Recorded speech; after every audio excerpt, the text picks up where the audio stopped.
A suspect in the 10-year-old Gilgo Beach serial killings case in Long Island, New York, was taken into custody Friday morning. According to WPIX TV News, a senior law enforcement official confirmed the arrest. The alleged serial killer, who has been identified as Rex Heuermann, is a 59-year-old married architect at a New York City firm and was arrested after being matched to DNA. This is according to sources who told the New York Post on Friday. Per the latest reporting, investigators haven't yet revealed when or how the suspect first came on their radar amid the long-running murder probe, and it wasn't immediately clear where the DNA was obtained to build the alleged killer's profile. An investigation to capture the culprit responsible for the killing spree started after the remains of at least 10 bodies were found in a 3-mile stretch near Gilgo Beach between December 2010 and April 2011. Here's News Nation correspondent Sloan Glass reporting on the matter. Let's watch. Yes, morning. We're expecting a press conference here at the sheriff's office later today around 3 or 4 p.m. Eastern.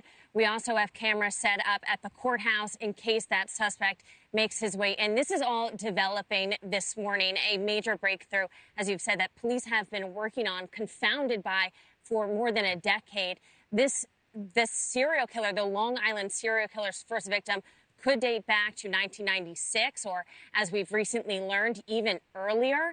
He has taunted victims' families and police. And then this morning, authorities swarming the area, a residential block in Massapequa Park, just west of Suffolk County, where most of the 11 sets of human remains connected to the Gilgo Beach murders were found.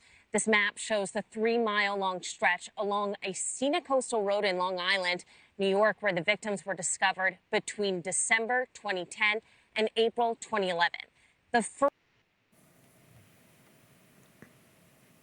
Well, I mean, this is a really scary story, Jess, when you think about it, because if it's true that Heuermann is the alleged culprit, this guy has been an architect, going to people's homes, going to business establishments, and then we find out potentially he's been on a killing spree for nearly 30 years now. I mean, that's scary stuff. It reminds me of the BTK killer, Dennis Rader. And I remember that story in part because one of the things that stood out to me was that this guy was a deacon in the church and killed people for 2 or 3 decades.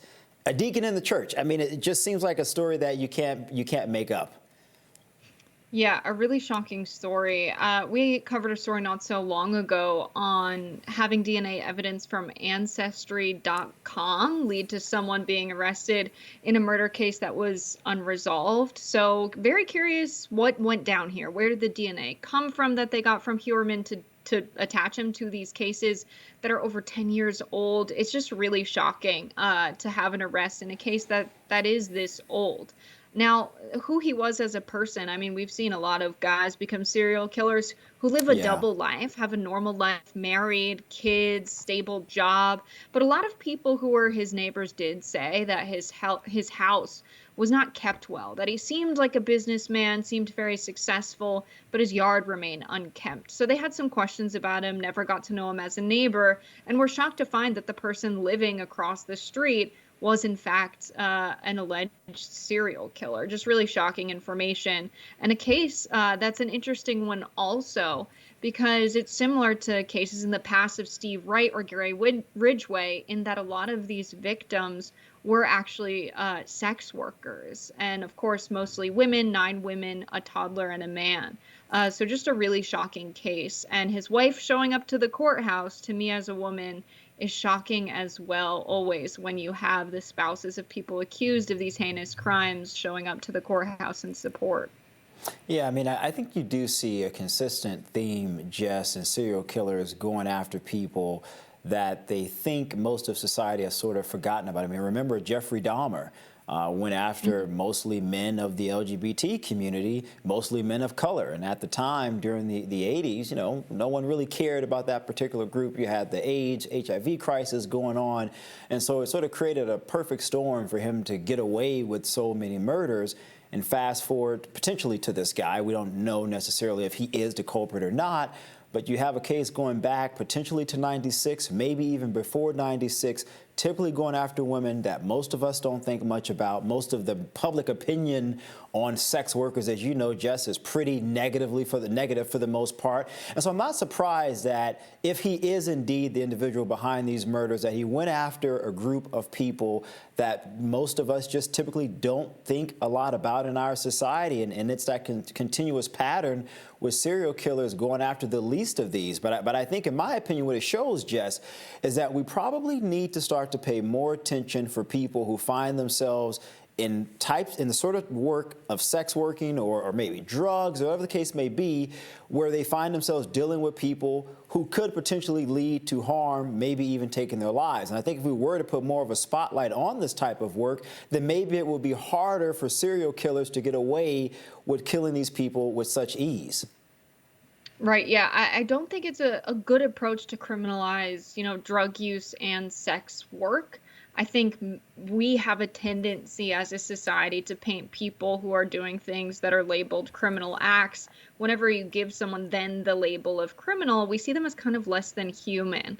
And that's a big problem. And it puts people who use drugs, people who do sex work to make a living, it puts them in a category where they're not as protected by the law. And it does put us in a situation where they are more likely to be the victims of murder, to be the victims of violent crimes.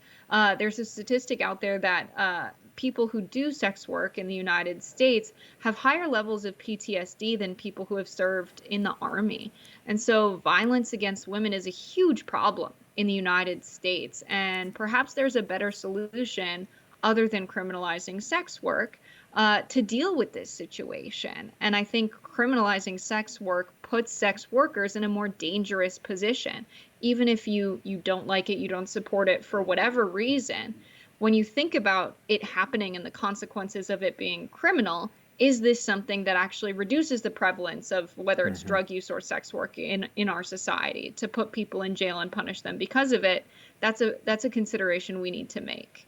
Well, look, Jess, I'm not sanctioning sex work here personally, but I do believe that we need to put a bigger spotlight on individuals who do partake in that type of work, because, as you said, the statistics are pretty clear that women, men, members of the LGBT community, such as transgendered individuals, do have a higher propensity of violence against them. And I think it's in part because, again, most of us in society look down on individuals who partake in that type of work. And so it's easier for people like Heuermann, if he is the killer, to take a life, to abuse these types of individuals. And I think that has to change, whether or not you agree with the type of work or not. I don't, but I am a human. I do believe in morals, and morals sort of define and dictate that I care about people, even if I don't agree with the life decisions that they ultimately make. And I hope other people see this the same way. This is a learning lesson, I think, Jess, and an opportunity for us to truly talk about a much broader picture outside of serial killing and the murders, which are indeed important, but also to figure out, how do we prevent this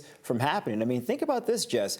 Thousands of women across this country disappear every single year. We don't really talk about that often. We haven't seen many solutions to address that. A lot of members of the trans community are oftentimes brutalized, oftentimes killed. We've talked about it, but we haven't really figured out ways to address it. So again, my hope is that the victimization that has occurred here leads to a broader conversation that can ultimately save lives down the line, regardless of how I feel about the life decisions that these individuals have made.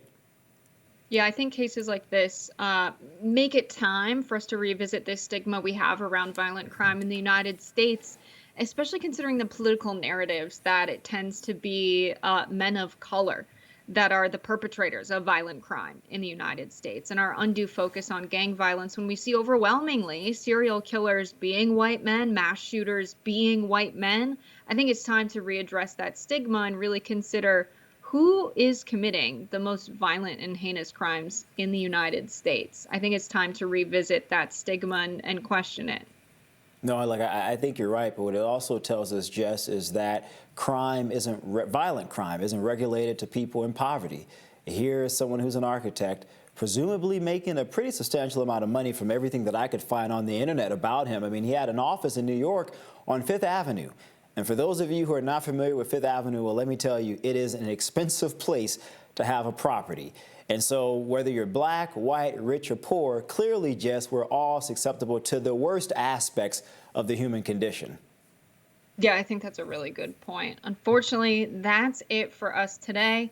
This has been really fun, Shermichael. No, Jess, this has been absolutely fun. It's been a pleasure. Be sure to like, share, and subscribe so you never miss any content. And for those of you who like to listen while on the go, we're now available on podcasts wherever you download them. I'm Shermichael Singleton. Take care.